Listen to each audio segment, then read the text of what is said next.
yourself and it's on record. We want to advise you that the one-term movement is not getting you out of power outside the Constitution. Mr. President, nobody wants to throw you. Nobody wants to overthrow your government. Nobody wants you out of power through unconstitutional means. This narrative you are creating that there is an attempt to overthrow your government is for you to have the opportunity to use the Terrorism Act to profile communities and to persecute leaders who are opposed to your administration. Please relax. We want you to serve your one term.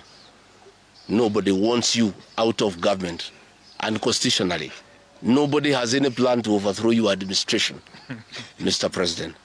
We want to face you on the ballot in August 2027.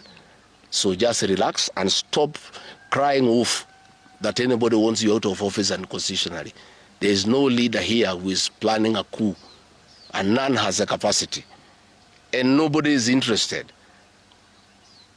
The leaders in this country, and indeed 95% of the Kenyan population, want to humiliate you at the ballot. They will relish that moment. None of them would want you to go out through any other method, unless, of course, you decided to resign on your own volition. So please stop creating this narrative.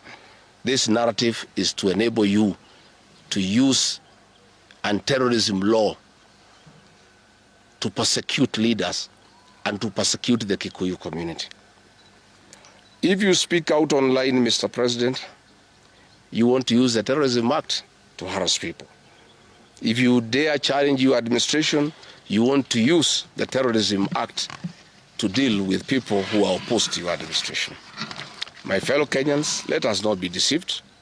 William Ruto has stripped away even the pretense of democracy. What we are witnessing is not the rule of law, but the rule of fear. This is not the behavior of a government that serves its people. This is the machinery of outright dictatorship. Finally, I want to announce to the people of Kenya that tonight I will be traveling to the United States of America to talk to the Kenyans in diaspora and the international community about the state of the nation.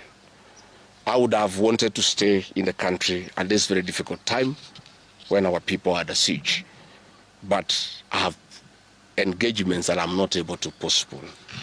I've been threatened by people close to William Ruto, who called some of my people today, that they will want to stop me from leaving the country. I have no problem. If you want to come and arrest me at the airport, as you are threatening us, you can go ahead. I don't have a problem.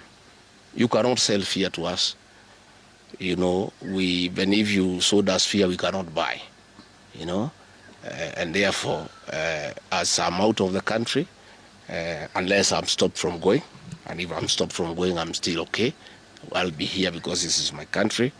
We have made sufficient arrangements with other leaders in the united opposition to create a pool of lawyers to come in through for our young people who are being persecuted on trumped-up charges of terrorism.